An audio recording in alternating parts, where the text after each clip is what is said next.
தேவன் இந்த நாளில் நம்மை கூட்டி சேர்த்த தயவுக்காக அவருக்கு நன்றி உள்ளவனாக இருக்கிறேன். I am thankful to the Lord for His grace that has brought us here.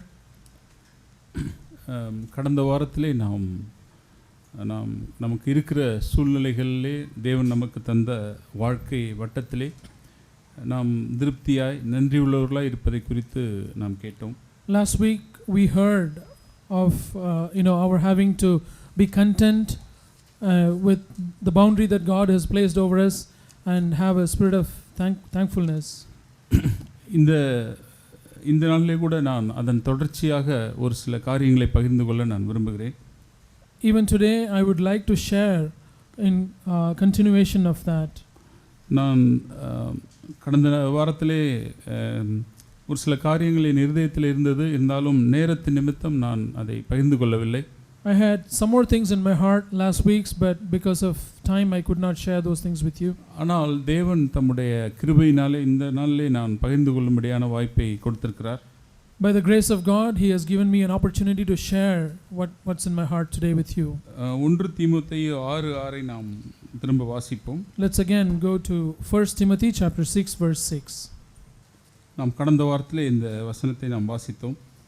We read this verse last week. போதும் என்கிற மனதுடனே கூடிய தேவபக்தியே மிகுந்த ஆதாயம். Godliness actually is a means of great gain when accompanied by contentment. எபிரேயர் 13:5 நாம் வாசித்தோம். We also read Hebrews chapter 13 verse 5.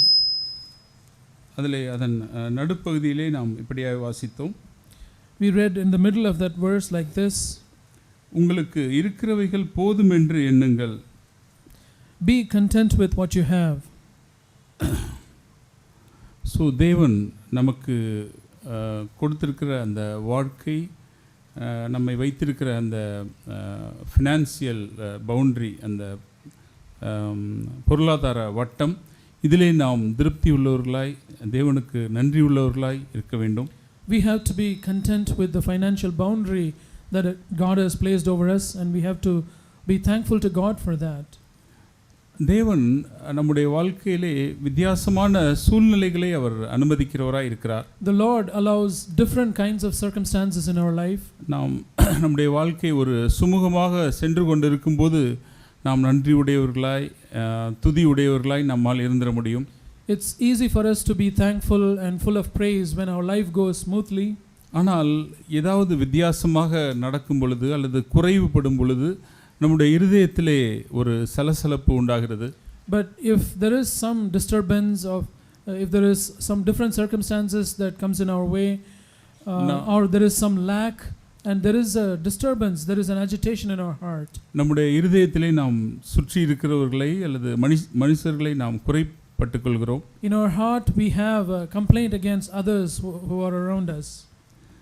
எனவே அப்படிப்பட்ட சூழ்நிலையிலே தேவனுக்கு துதியுள்ள இருதயத்தோடு கூட வாழ்ந்த மாந்தர்கள் நமக்கு திருஷ்டாந்தரமாக இருக்கிறார்கள். So in such circumstances there are people who lived with a spirit of praise. இந்த நாளில் நாம் துதி நன்றி செலுத்தல் வேளையிலே கூட நாம் தானியேல் அவருடைய நண்பர்களை குறித்து நாம் கேட்டோம். Even today during the time of praise and thanksgiving we heard about Daniel and his friends. தேவன் எங்களுக்கு செய்ய போகிறதற்காக அல்ல, ஏற்கனவே தேவன் எங்களை செய்ததற்காக, அவர் தேவனாக இருக்கிறாரே அதற்காகவே நாம் அவரை துதிக்க வேண்டும். They said we are going to praise and worship God because who God is and because what he is going to do, and not for what he is going to do but because what he is. அதாவது நாம் நம்முடைய இருதயத்திலே சந்தோஷம் இல்லாமல் ஒரு இளைப்பாறுதல் அற்ற தன்மையை அதை நாம் சாதாரணமாக நாம் எடுத்துக்கொள்கிறோம். If we have a disturbed spirit or an agitated spirit, we take that very lightly. அல்லது அப்படி இருப்பதற்கு யாரோ ஒரு மூன்றாவது நபர் காரணம் என்று சொல்லி நாம் நம்மையே சுய பச்சாதாபத்திலே இருக்கிறோம். Or we feel self pity, thinking that somebody else is the reason for my agitation. ஆனால் தேவன் நம்மை முறுமுறுக்காமல் எப்பொழுதும் சந்தோஷமாய் இருக்கும்படிக்கே நம்மை அழைத்திருக்கிறார். But God has called us not to murmur or complain but to be content and peaceful at all times. அப்படி இருப்பதற்கான நிறைய சாட்சிகளை தேவன் நமக்கு வேதத்திலே வைத்திருக்கிறார். God has given us so many examples in the scriptures to be like that. நாம் ஆதியாகமம் 39 இப்படி வாசிக்கிறோம். We read in Genesis chapter 39. யோசேப்பினுடைய வாழ்க்கையை நாம் அறிவோம். We know about the life of Joseph. அவருடைய சகோதரர்கள் அவரை குழியிலே தள்ளுகிறார்கள். Joseph's brothers put him into a pit. மறுபடியும் அவர் உயிரோடு இருக்கும்படியான ஒரு வாய்ப்பு கிடைக்கிறது. Then he gets an opportunity to be alive. திரும்ப அவர் எகிப்துக்கு விற்கப்படுகிறார். Again he is sold in Egypt. அங்கே 39:4 இப்படியாய் நாம் வாசிக்கிறோம். We read in Genesis chapter 39 verse 4 like this. 3 கர்த்தர் அவனோட இருக்கிறார் என்றும் அவன் செய்கிற யாவையும் கர்த்தர் வாய்க்க பண்ணுகிறார் என்றும் அவன் எஜமான் கண்டு யோசேப்பினிடத்தில் தயவு வைத்து அவனை தனக்கு ஊழியக்காரனும் தன் வீட்டுக்கு விசாரணைக்காரனுமாக்கி தனக்கு உண்டான யாவற்றையும் அவன் கையிலே ஒப்புவித்தான். Let's read from verse 3. Now his master saw that the Lord was with him, and how the Lord caused all that he did to prosper in his hand. So Joseph found favor in his sight and became his personal servant, and he made him overseer over his house, and all that he owned he put in his charge. நம்முடைய வாழ்க்கையிலே நமக்கு ஒரு சுமூகமாக போய் கொண்டிருக்கும் போது நமக்கு எல்லாம் நன்றாக இருக்கும். Everything will be all right when our life is going smooth. ஏதாவது ஒரு அப்ஸ் அண்ட் டவுன்ஸ் அல்லது நம்முடைய கம்ஃபர்ட் ஜோன் பாதிக்கப்படும் போது அல்லது யாரோ ஒருவர் குறுக்கிடும் போது நமக்கு ஒரு முறுமுறுப்பு, ஒரு டிஸ்டர்பன்ஸ் உண்டாகிறது. But we have some kind of a disturbance or agitation when somebody else crosses into our path, or there is some jolting that happens in our life. ஆனால் பழைய உடன்படிக்கையிலே வாழ்ந்த இந்த மனுஷனுடைய வாழ்க்கையை பார்த்து நாம் எல்லோருமே உற்சாகம் அடைய முடியும். But we all can be encouraged by looking at this man who lived in the old covenant. யோசேப்பு நினைத்திருந்தால் தேவனிடத்திலே முறுமுறுத்திருக்கலாம், சுய பச்சாதாபத்திலே அமிழ்ந்து போயிருக்கலாம். Joseph, if he wanted, he could have been murmuring and complaining and felt self pity. தன்னுடைய சகோதரர்களுக்கு உதவி செய்யும்படி அவர்களை தேடி வருகிறார்.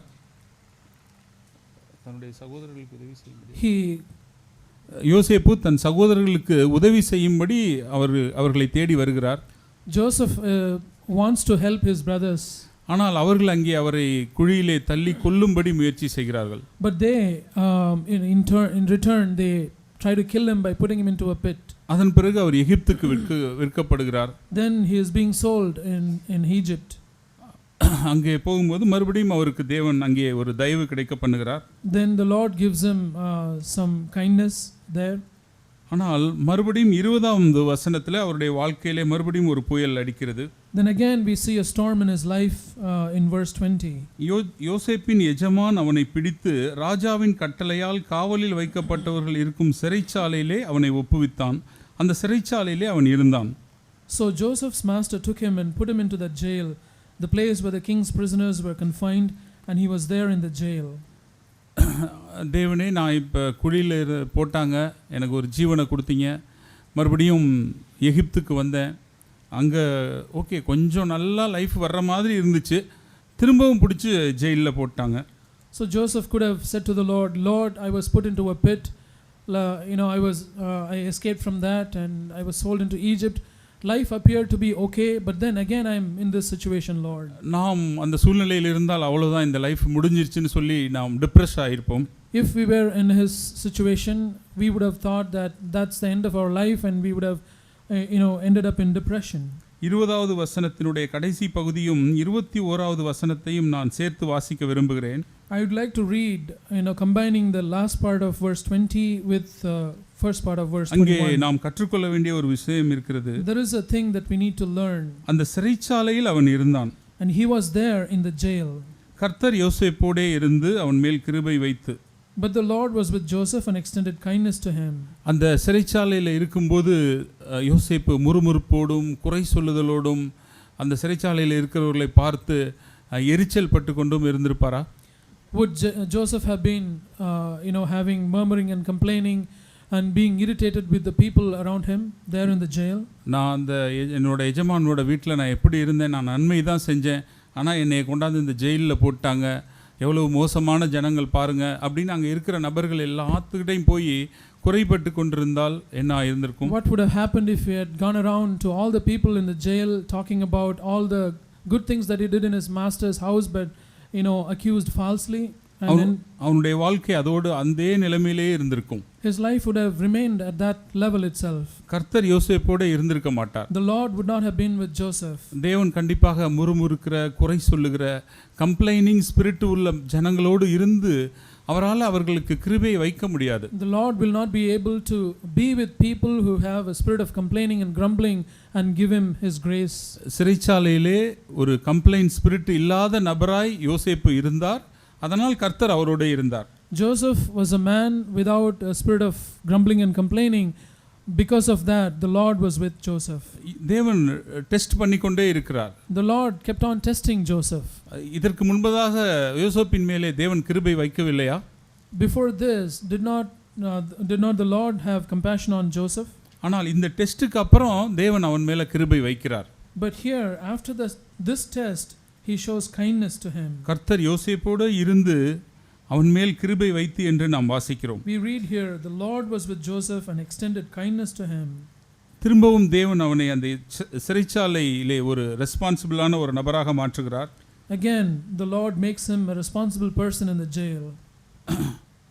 இப்படி அந்த ஜெயிலில் இருக்கும் பொழுது யோசேப்பு முறுமுறுக்காத, குறை சொல்லாத, தன்னுடைய வாழ்க்கை ஏற்கனவே தனக்கு நடந்ததெல்லாம் குறித்து துக்கப்படாத ஒரு நபராக இருந்தார். Joseph was a person there in the jail, who did not think about all the bad circumstances that happened to him and complain and murmur about them. தன்னுடைய வாழ்க்கையில் எல்லாவற்றுக்கு பின்பதாகவும் தேவன் இருக்கிறார், இது என்னுடைய முடிவு அல்ல அப்படிங்கிற விசுவாசம் அவருக்கு நன்றாக இருந்தது. He had this faith very well planted in his heart that all the things that happens to him, the Lord was behind them all. அதனால தான் அந்த பானபாத்திரக்காரர்கள் அந்த ஜெயிலுக்கு வரும்போது அவங்கள பார்த்து இவரால் கம்ஃபர்ட்டாக ஒரு வார்த்தை சொல்ல முடிஞ்சது. That's why he could comfort and encourage the chief baker and the persons there, to encourage them. நாம் 40வது அதிகாரம் 6வது வசனத்திலே நாம் இப்படி வாசிக்கிறோம். We read in chapter 40 verse 6 like this. காலமே யோசேப்பு அவர்களிடத்தில் போய் அவர்களை பார்க்கும்போது அவர்கள் கலங்கி இருந்தார்கள். அவன் தன் எஜமானுடைய வீட்டில் தன்னோடே காவல் பண்ணப்பட்டிருந்த பார்வோனுடைய பிரதானிகளை நோக்கி, உங்கள் முகங்கள் இன்று துக்கமாக இருக்கிறது என்ன என்று கேட்டான். Verse 6, when Joseph came to them in the morning and observed them, behold, they were dejected. He asked Pharaoh's officials who were with him in confinement in his master's house, why are your faces so sad today? ஜெயிலுக்கு வந்திருக்கிற நபர்கள் ஏதாவது கண்டிப்பாக ஒரு criminal ஆக்டிவிட்டியில் ஈடுபட்டிருப்பாங்க.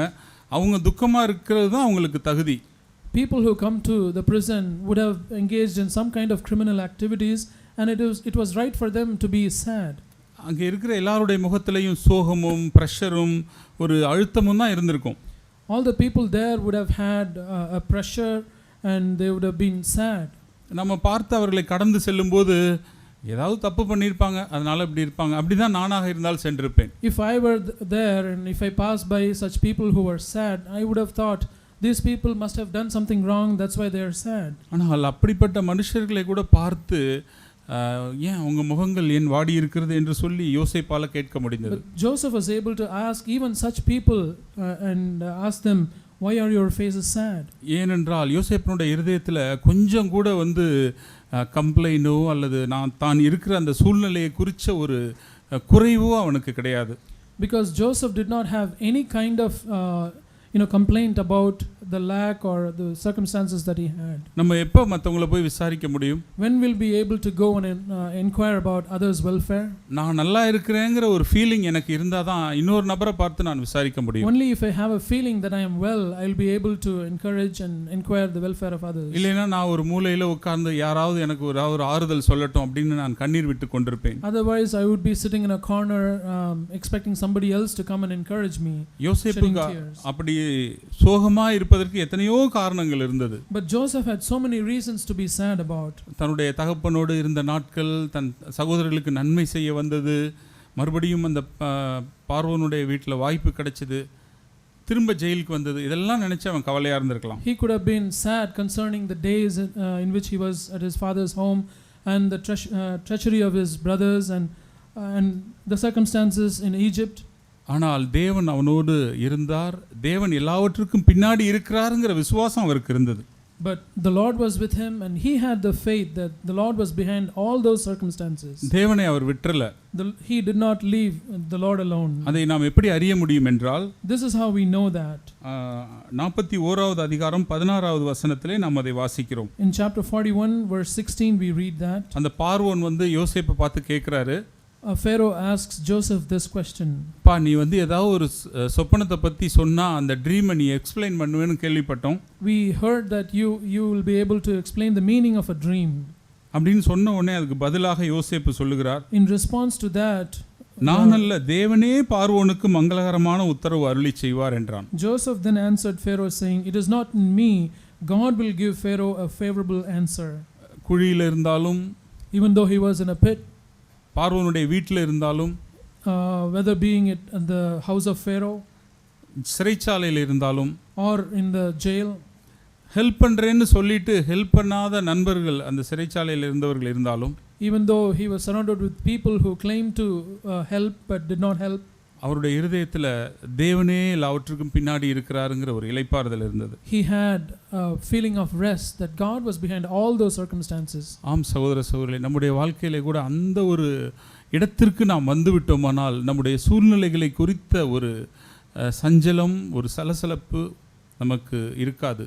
Yes, brothers and sisters, if we come to that place, we will not have any kind of agitation or irritation about our circumstances. ஒருவேளை அந்த சோதனை நமக்கு வரும். Perhaps we may be tempted by those things. தேவன் நம்மோடு கூட பேசுவார். But the Lord would speak to us. இன்னைக்கு நம்ம மனப்பாட வசனத்தில் நம்ம கேட்டோம். We read the memory verse today. நீதிமான்களிடத்தில் கர்த்தருடைய ரகசியம் இருக்கிறது என்று கேட்டோம். We heard that the Lord is intimate with the upright. அந்த சோதனை வந்த உடனே, ஆண்டவரே இது வந்து நீங்க வரைஞ்ச ஒரு சர்க்கிளாக இருக்கும். Whenever we face such temptations, we think that Lord, this is a boundary that you have drawn over me. இந்த சிலபஸை, இந்த பாடத்தை நான் படிக்கணும்னு நீங்க விரும்புறீங்க ஆண்டவரே. Lord, you desire that I should take this syllabus. நான் ஒப்பு கொடுக்கிறேன் ஆண்டவரே. Lord, let me yield myself to you. இதோ என்னுடைய சொந்தக்காரங்களுக்கு, என்னுடைய சகோதர சகோதரிகளுக்கு, அவங்களுக்கு வேணா வேற மாதிரி சூழ்நிலை இருக்கட்டும். Maybe my relatives and other people may have a different comfortable circumstances. நான் எனக்கு வந்ததை குறித்து நான் கவலைப்படல ஆண்டவரே. But Lord, I'm not worried about what happens to me. தேவன் அப்படி நினைக்கும் பொழுது நம்மை அடுத்த லெவலுக்கு நம்மை கொண்டு செல்வார் சகோதர சகோதரிகளே. If we have that attitude and state of mind, the Lord will be able to take us to the next level, brothers and sisters. அடுத்ததாக நாம் பார்த்து ஆசீர்வதிக்கப்பட வேண்டிய ஒரு பாத்திரம் லூக்கா 2:36 ஒரு சகோதரியை குறித்து நாம் வாசிக்கிறோம்.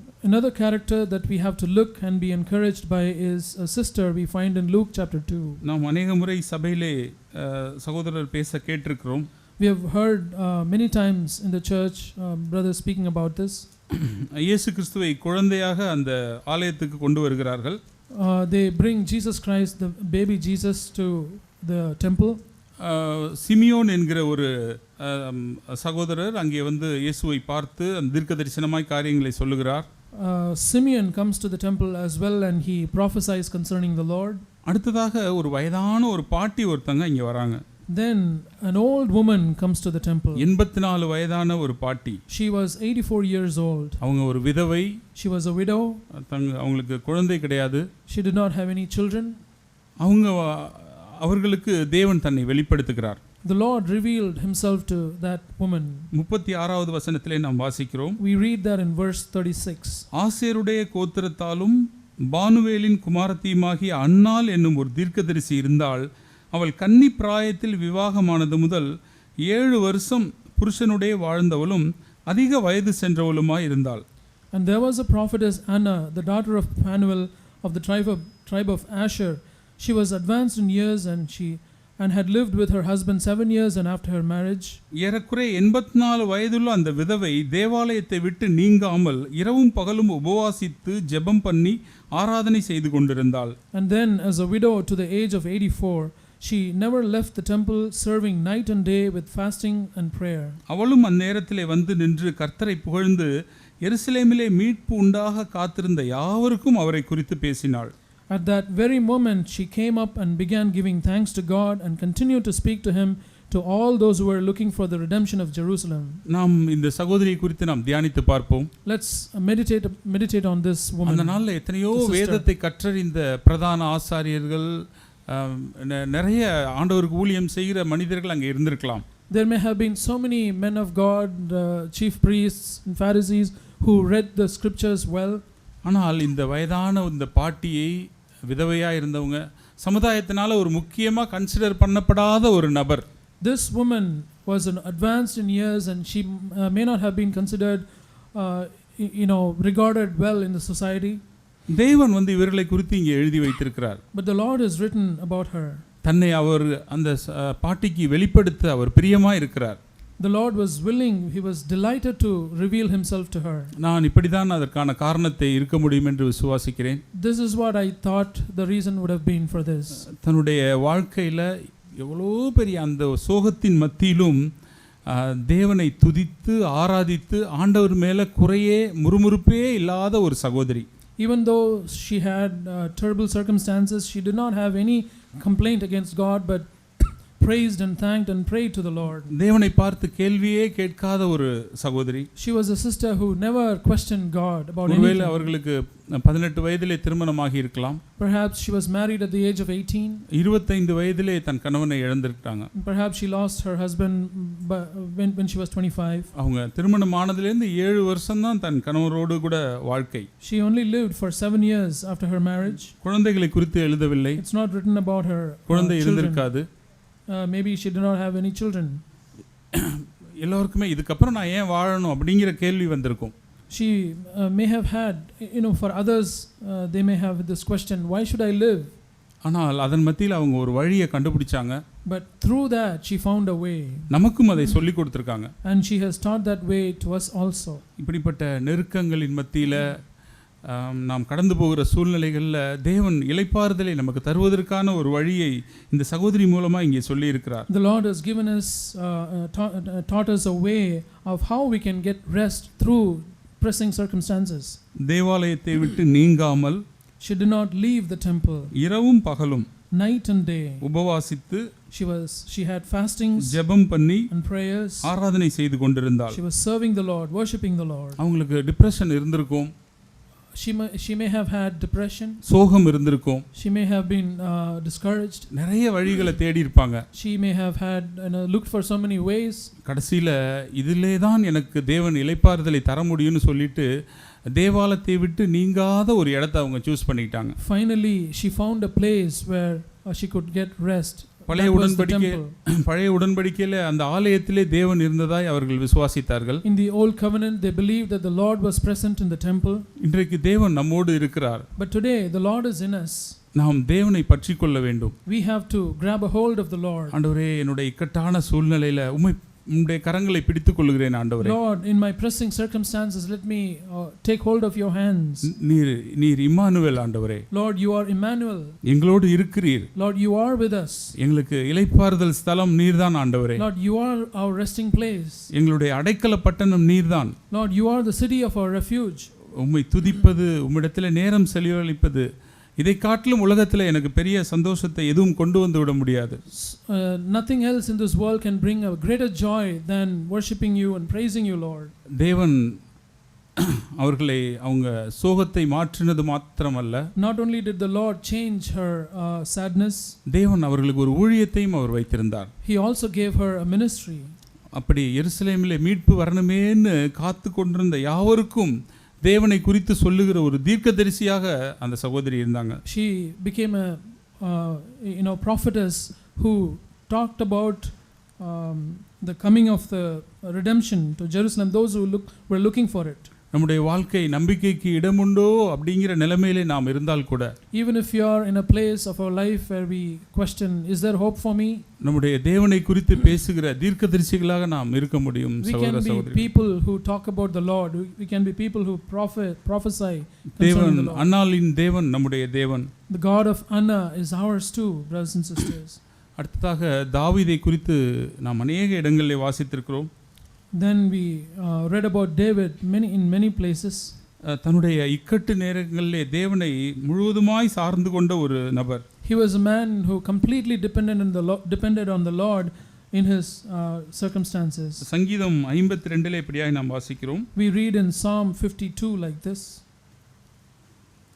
அந்த சங்கீதத்தை ஆரம்பிக்கிறதுக்கு முன்னாடி ஒரு நோட் எழுதப்பட்டிருக்கும். There is an introduction to that psalm. தோவேக்கு அப்படிங்கிற ஒரு மனுஷன் வந்து அதாவது தாவீது அபிமெலேக்கின் வீட்டுக்கு வந்தான் என்று ஏதோமியனாகிய தோவேக்கு வந்து சவுலுக்கு அறிவித்த பின்பு தாவீதினால் பாடப்பட்டு ராகத்தலைவனுக்கு ஒப்புவிக்கப்பட்ட மஸ்கீல் என்னும் சங்கீதம். This was a psalm submitted to the choir director. It's called a maskil, written by David. When Doeg the Edomite came and told Saul and said to him, David has come to the house of Abimelech. இந்த தோவேக்கு அபிமெலேக்கிடத்திலே தாவீது இருந்ததை பார்த்துருவாரு. Doeg had seen that David came to the house of Abimelech. தாவீது தேவ சமூகத்தில் இருக்கிற அந்த முந்தின அப்பங்களை எடுத்து வாங்கி புசிப்பார். David would take the showbread and eat it at the temple. இதை பார்த்துட்டு போயிட்டு சவுல்கிட்ட போய் இவர் சொல்லி கொடுத்துருவார். And Doeg would see this and then say this to Saul.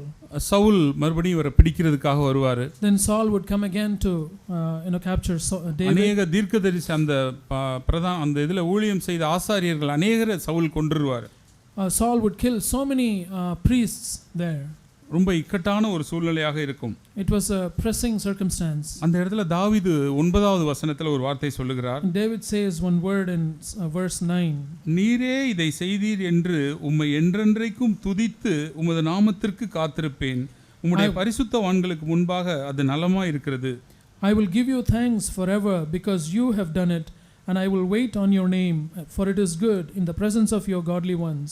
ஆம் சகோதர சகோதரிகளே, நம்முடைய வாழ்க்கையிலே இப்படி ஒரு சூழ்நிலையில் தேவன் நடத்துகிறார் என்றால் இப்படி நான் போகணும்னு தேவன் தீர்மானிச்சிருக்கிறாரு, என்னை உருவாக்கி கொண்டிருக்கிறார், இது ஆண்டவர் வைத்த பாடம் என்று சொல்லி. Yes, brothers and sisters, if the Lord allows such hard circumstances, let us realize that that's what the Lord wants us to learn, and that was the syllabus that God wants me to follow. நீரே இதை செய்தீர் ஆண்டவரே. Lord, you yourselves have done it. இதை சொல்லி நான் உம்மை என்றென்றைக்கும் துதிப்பேன். I will praise you forever, mentioning this. உமக்காக நான் காத்திருப்பேன். Lord, I will wait for you. உம்முடைய பரிசுத்தவான்களுக்கு முன்னாடி இதுதான் நலமா இருக்கிறது. It is good in the presence of your godly ones.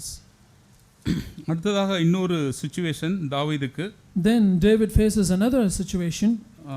54வது சங்கீதத்தில் அதை வாசிக்கிறோம். We read that in Psalm 54. அந்த சீப்பு ஊர் மனிதர்கள் என்ன செய்வாங்க, தாவீது இந்த இடத்துல தான் இருக்காரு அப்படின்னு போய் சவுல்கிட்ட சொல்லி கொடுத்துருவாங்க. The people of Ziph, the Ziphites came and said to Saul, is not David hiding himself among us? Saul தாவீதை தேடி வருவார். Saul comes in search of David. சுத்தி தாவீதை வந்து அப்படியே வளைச்சிருவார். And he would encircle David. அதெல்லாம் 1 சாமுவேல்ல நமக்கு எழுதப்பட்டிருக்கும். We read that in 1 Samuel. தாவீதுக்கு போறதுக்கே வழி இருக்காது. David would not have any way out. ஆனால் தேவன் அற்புத விதமாய் அவரை அதற்கு பிறகு தப்புவிப்பார். But the Lord would deliver him in a miraculously. ஆனால் இந்த சங்கீதம் அதை தப்புவிச்சதுக்கு அப்புறம் எழுதினார் அப்படின்னு இங்க எழுதப்படல. But this psalm, it's not written that he wrote it after he was delivered. தாவீதுக்கு பிரச்சனை வந்தப்பவே தாவீது அவர் எழுதி இருக்கிறார். David wrote the psalm even when he faced that problem. 7வது வசனத்துல நாம் வாசிக்கிறோம். We read in verse 7. அவர் எல்லா நெருக்கத்தையும் நீக்கி என்னை விடுவித்தார், என் கண் என் சத்துருக்களில் நீதி சரிக்கட்டுதலை கண்டது. For he has delivered me from all trouble, and my eye has looked with satisfaction upon my enemies. Verse 4. இதோ தேவன் எனக்கு சகாயர், ஆண்டவர் என் ஆத்துமாவை ஆதரிக்கிறவர்களோடே இருக்கிறார். Behold, God is my helper, and the Lord is the sustainer of my soul. ஆம் சகோதர சகோதரிகளே, அவர் தேவன் சவுலுக்கு வந்து ஒரு தகவலை கொண்டு வருவார். Yes, brothers and sisters, somebody will bring some news to Saul. சுத்தி வளைச்சு இருந்த சவுல் வந்து தாவீதை விட்டுட்டு போயிடுவார். When Saul encircled or besieged David, he would hear some news and then he will go away. ஆனால் அதன் பிறகு தாவீது தப்புவிக்கப்படுவார். Then David would be delivered from that circumstance. இந்த சவுல் வர்றார்னு கேள்விப்பட்ட உடனே தாவீது தேவனை நோக்கி பாட ஆரம்பிச்சிருவார். As soon as David hears that Saul is coming after him, David would start praising and talking to the Lord. தன்னுடைய நெருக்கத்துல கடந்து போய் தேவனுடைய இருதயத்தை பார்த்து தேவன் தப்புவிப்பார் அப்படின்னு சொல்லிட்டு ஒவ்வொரு முறையும் ருசி பார்த்து தாவீது ஒவ்வொரு சங்கீதத்தையும் எழுதியிருப்பார். David would have written each of his psalms experiencing God by going to him whenever he was pressed by bad circumstances and expecting the Lord to deliver him. எனக்கு 2015 வருஷத்துல ஒரு புது வேலை கிடைச்சிச்சு. I got a new job in 2012. ஏற்கனவே நாம் வாங்கி கொண்டிருந்த சம்பளத்தை விட ஒரு 75% ஹைக்ல அந்த வேலை கிடைத்தது. I got a job with a 75% hike of my previous salary. அந்த ஐடி இண்டஸ்ட்ரியில் இருக்கவங்க எல்லாருமே வந்து அதை ஒரு கவர்மெண்ட் ஜாப் மாதிரி அந்த கம்பெனியில் வேலை கிடைச்சா பார்ப்பாங்க. The people in my industry would look at that job as similar to a government job. அதில் போயிட்டா நம்ம life settled product based company, நம்ம கிளையண்ட்டுக்கு வந்து பதில் சொல்ல வேண்டியதில்லை அப்படின்ட்டு சொல்லுவாங்க. So it was a product based company, so they don't have to answer to the clients and it's an internal work, so it will be an easy job. நானும் பலவிதமான கனவுகளோடு அந்த வேலையில் நான் சேர்ந்தேன். I too joined in that job with so many dreams. ஆனால் ஒரு வாரத்திலேயே நான் அந்த வேலையை வேலையை விட்டு நிற்கும்படியான சூழ்நிலை எனக்கு ஏற்பட்டது. But within 1 week I had a circumstance where I had to leave that job. நான் உடனே திரும்பி பார்த்தேன், ஆண்டவரே எத்தனையோ வருஷங்கள் கஷ்டமான பாதையில் நான் கடந்து வந்தேன். Then I told the Lord, for so many years I came through so many difficult circumstances. இப்போதான் ஏதோ கொஞ்சம் லைட் தெரிஞ்ச மாதிரி இருந்தது. Now only I thought I saw a little stray of light. ஆனால் திரும்பவும் இப்படி ஆயிடுச்சேன்னு சொல்லிட்டு ரொம்ப கஷ்டமாக இருந்தது. But I was so sad that again I had to leave that job. அந்த சூழ்நிலை என்னுடைய மனைவிக்கு நான் நன்றி உள்ளவனாக இருக்கிறேன். In that circumstance I am thankful to my wife. அவங்க அதை எப்படி எடுத்துக்கொண்டாங்க அப்படின்னா, this is how she took it. மார்க்கெட்டுக்கு போயிட்டு ஒரு 100 rupees காணோம் அப்படின்னு நான் வந்து சொன்னேன்னா ஒரு ஒய்ஃபோட ரியாக்ஷன் எப்படி இருக்குமோ அப்படி தான் அவங்களோட இது இருந்தது. How a wife would react when I say I go to the market and lost 100 rupees. That's the kind of response or reaction that she gave. நீங்க என்ன பண்ணீங்க, இப்படி நடந்துருக்கலாமே, ஏன் கேர்ஃபுல்லாக இருக்கக்கூடாதா, அந்த மாதிரி என்னை ஒரு கேள்வி கூட அவங்க கேட்கல. She never asked me any question, why shouldn't you have been careful and why should you have done this or that. She never asked any such questions. அல்லது வந்து தன்னுடைய பேசலைன்னா கூட ஒரு கையாலாகாத மனுஷன், ஒன்றும் ஒரு நல்ல வேலைக்கு போக லாயக்கல், அப்படியெல்லாம் கூட அவங்க எதுவும் ட்ரீட் பண்ணலை. She did not treat me as some invalid, he is not able to do anything. She did not even treat me like that. அந்த சூழ்நிலையில் ஒரு நல்ல ஒரு நண்பரை போல இருந்து என்னை உற்சாகப்படுத்தினாங்க. She encouraged me like a good friend in that circumstance. அதன் பிறகு தேவன் அவருடைய வழியிலே என்னை நடத்தினார். Then the Lord led me in his way after that. ஆனால் இன்றைக்கு நான் அதை யோசித்து பார்க்குறேன். But today I think back about it. ஒருவேளை நான் அந்த வேலையிலே நான் இருந்திருப்பேன், ஆனால் if I had been in that job, இந்த இடத்துல நான் நின்று கொண்டிருப்பேனாங்கிறது எனக்கு தெரியாது. I don't know whether I would be able to stand here today. இப்பொழுது அந்த சங்கீதம் 66ல சொல்ற மாதிரி என்னால் என் இதயத்திலிருந்து சொல்ல முடியும். Now I am able to say as it says in Psalm 66. அந்த சங்கீதத்தை நாம் வாசிப்போம். Let's read that psalm.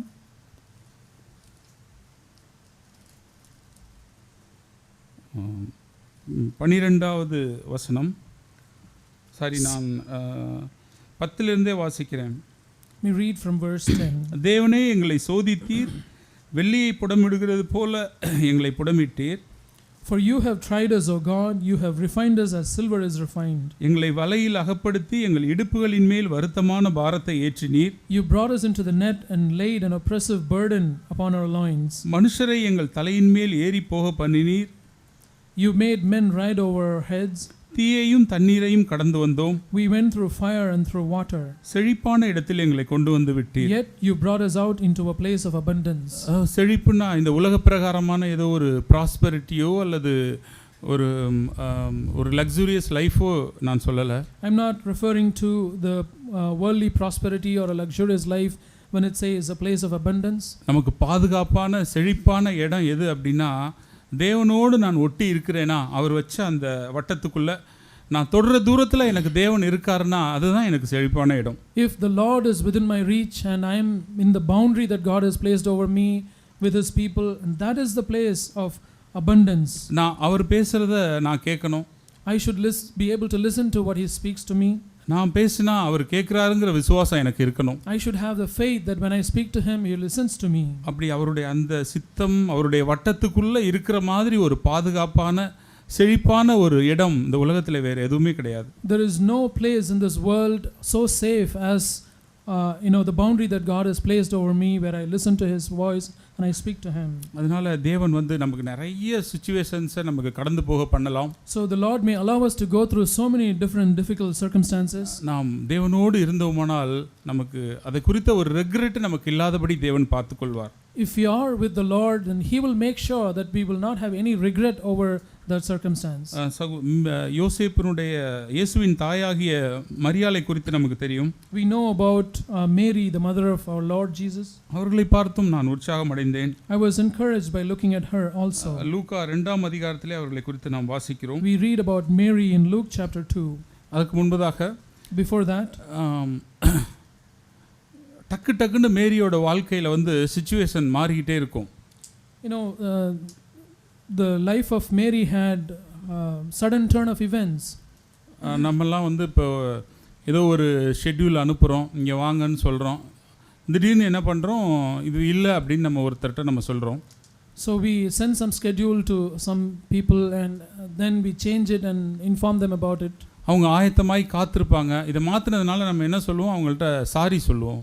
So they would be prepared for that event, and because we changed their schedule, we would ask for their apology. இன்னொருடைய பிளானை அல்லது இன்னொருத்தவங்களோட வாழ்க்கையில் உள்ள அந்த time எல்லாம் நம்ம எடுத்துட்டோம் அப்படின்னா நம்ம மன்னிப்பு கேட்போம். If we introduce change to other people's schedules, we would ask their forgiveness.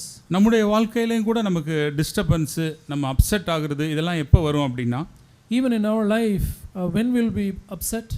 நம்ம ஷெட்யூல் வந்து டிஸ்டர்ப் ஆகிடக்கூடாது. Our schedule should not be disturbed. அப்படியே ஸ்மூத்தாக போயிட்டே இருக்கணும். It should be smooth as planned. யாரும் அதை குறுக்கிடக்கூடாது. Nobody should intervene in that schedule. நம்ம ஒரு பிளான் போட்டோம்னா அந்த plan நடந்துடணும். If we lay out a plan, it should work, it should happen. யாராவது நமக்கு ஏதாவது ஒன்று செய்கிறேன்னு சொல்லியிருந்தாங்கன்னா கரெக்டாக செஞ்சிடணும். If somebody says that they would do certain things to us, and it should happen according to what they said. நம்ம அப்படி தான் இருக்கணும். நம்ம வார்த்தை கொடுத்தோம்னா நம்ம கேர்ஃபுல்லாக இருக்கணும்.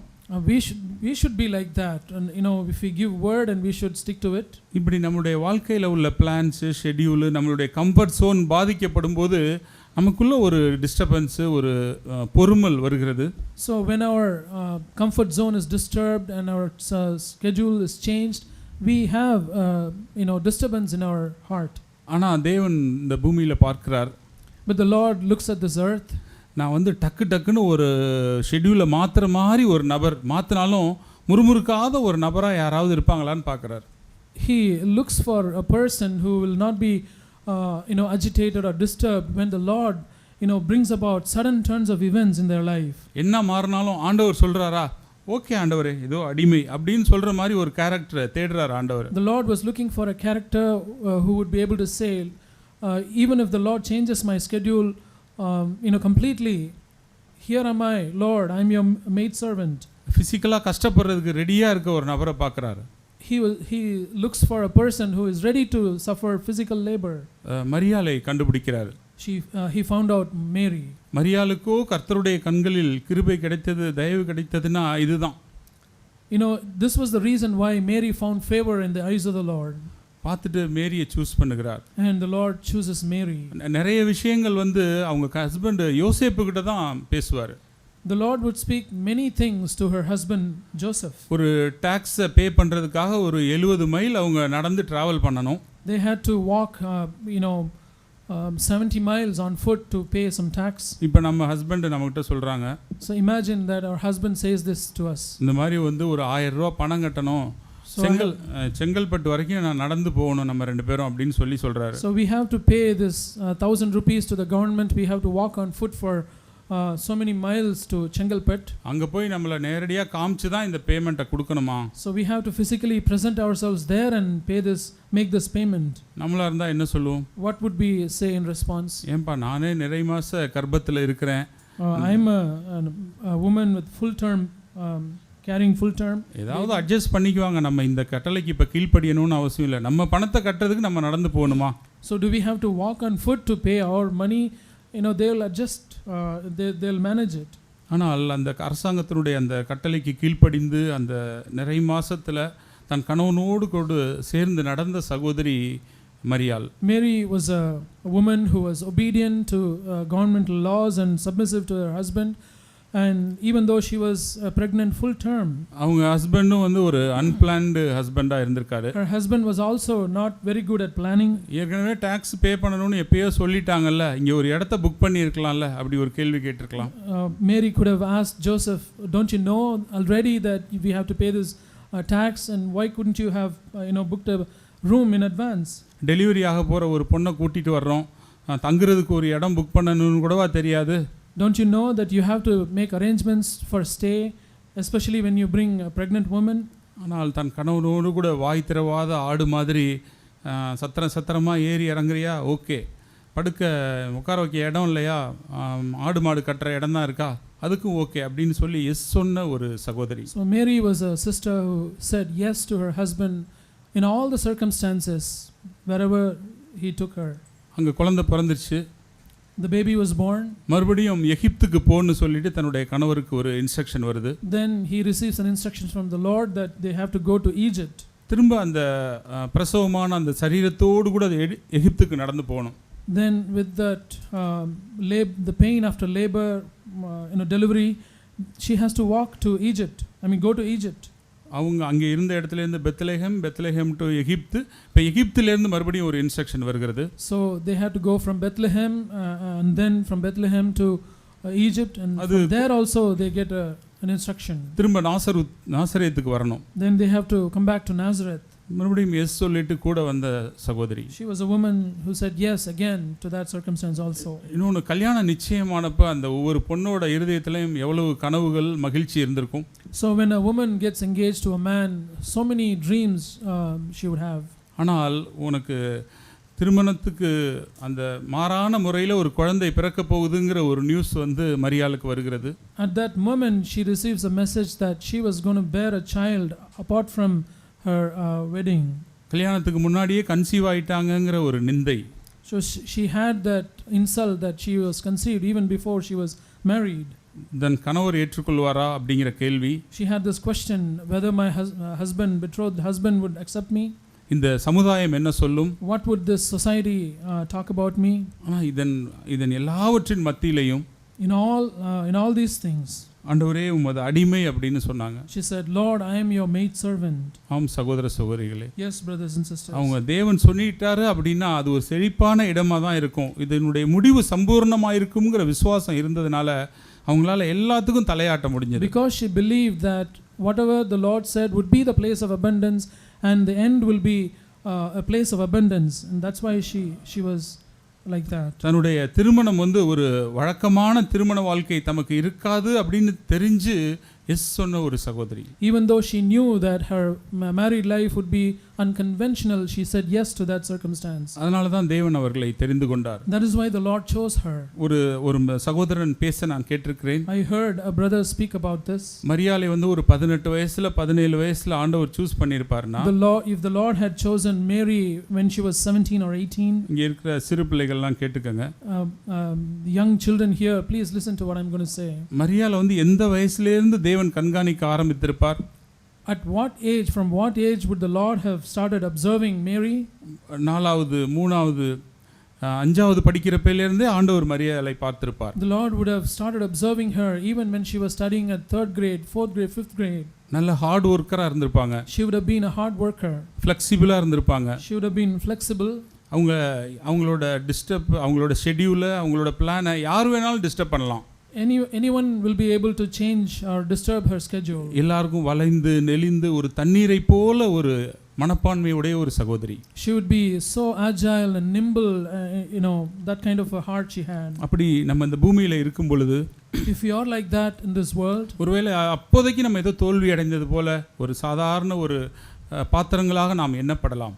Maybe at that circumstance we may be thinking about ourselves that we are a failed vessel.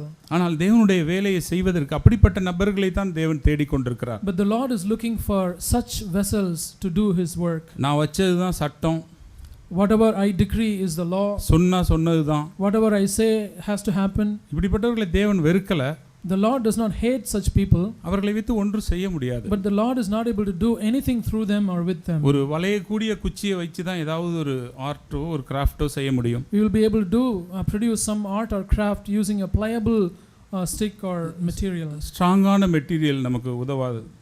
No strong or rigid material will be of any use to us. ஆம் சகோதர சகோதரிகளே. Yes, brothers and sisters. இது எல்லாவற்றின் மத்தியிலும் ஆண்டவராகிய இயேசு கிறிஸ்து இவர்களுக்கு எல்லாருக்கும் பின்னாடி ஒரு இப்படி எப்படி நடக்க முடிஞ்சிச்சு அப்படிங்கிற ரகசியத்தை இயேசு கிறிஸ்துவினுடைய வாழ்க்கையில் அவர் சொல்லியிருக்கிறார். The Lord has revealed the reason in the life of Jesus Christ about how all these people were able to have this attitude. யோவான் 18 நாம் அதை வாசிக்கிறோம். We read that in John chapter 18.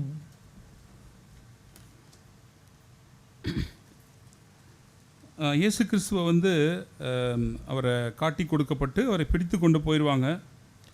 Jesus was betrayed and he was captured. அவரை பிடிக்க வரும்போது when people came to capture him, 18 நாள்ல நம்ம இப்படி வாசிக்கிறோம். we read in chapter 18 verse 4. இயேசு தமக்கு நேரிட போகிற எல்லாவற்றையும் அறிந்து எதிர்கொண்டு போய் அவர்களை நோக்கி யாரை தேடுகிறீர்கள் என்றார். So Jesus, knowing all the things that were coming upon him, went forth and said to them, whom do you seek? பிலாத்து அவரை எப்படியாவது விடுதலையாக்கலாம்னு முயற்சி பண்றாரு. Pilate wanted to release Jesus some way, somehow. 35வது வசனத்துல ஒரு கேள்வி கேட்கிறார். He asks a question in verse 35. எல்லாத்துக்கும் பதில் சொல்லிக்கிட்டே வரார் ஆண்டவர். The Lord Jesus answers all those questions. அந்த பிலாத்து கேட்ட அந்த கேள்விக்கு 36ல இப்படி ஒரு பதிலை சொல்லுகிறார். And in verse 36 he responds to Pilate's question.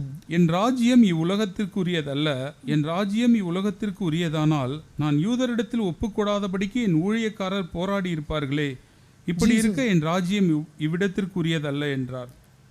Jesus answered, my kingdom is not of this world. If my kingdom were of this world, then my servants would be fighting so that I would not be handed over to the Jews. But as it is, my kingdom is not of this realm.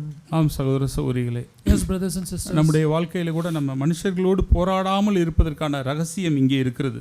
Even in our lives, here is a secret about how we will not be able to fight with men. இப்பொழுது நம்ம வீட்ல தேவன் கையில கொடுத்திருக்கிற உடைமைகள், வீடு, மற்ற காரியங்கள் இதெல்லாம் நமக்கு இறுக்கி வச்சிருந்தோம்னா நமக்கு சலசலப்பு இருந்துகிட்டே தான் இருக்கும். If we grab a tight hold of the things that God has given us, the things at home or assets, we will have problems. ஆனால் இதோ என்னுடைய ராஜ்யம் இவ்விடத்திற்கு உரியதல்ல அப்படினு நம்முடைய எஜமானை போலவே நாம் சொல்வோமானால், but if we like our master say that my kingdom is not of this world, பிரச்சனைகளை பார்த்து இயேசுவை போல எதிர்கொண்டு போய் நாம் நிற்க முடியும். We can face up to the situations and face the situations head on like our master. அதுபோல அந்த ஹானாவிடத்திலிருந்து அந்த ரகசியத்தையும் நான் கற்றுக்கொள்ள முடியும். And we can also learn from Anna the secret of it. தேவனை பற்றிக்கொள்றது, grabbing a hold of the Lord, உபவாசித்து ஜெபம் பண்ணி தேவனை துதித்து ஆண்டவரோடு இருக்கக்கூடிய அந்த ஒரு வாழ்க்கை. A life of praying and worshiping, giving thanks and fastings to the Lord. இன்றைக்கு மனுஷர்கள் நம் தலையின் மேலே ஏறி போகலாம். Men may ride over our heads today. தேவன் அவருடைய சிலபஸை வந்து ஃபுல்ஃபில் பண்ணிட்டு இருக்காரு. But God is fulfilling his syllabus through us. ஒரு நாள் செழிப்பான இடத்துல நம்ம கொண்டு போய் விடுவார். One day he will definitely bring us to a place of abundance. நாடின துறைமுகத்திலே நாம் இருப்போம். We will be in a desired haven. எனவே நாம் அந்த விசுவாசத்தோடு கூட நாம் திருப்தியாய் நன்றியுள்ள இதயத்தோடு இருப்போம் சகோதர சகோதரி. So let us have that spirit and have the spirit of thankfulness. தேவன் நம்ம ஒருவருக்கும் உதவி செய்வாராக. May the Lord help each one of us. Amen. Amen.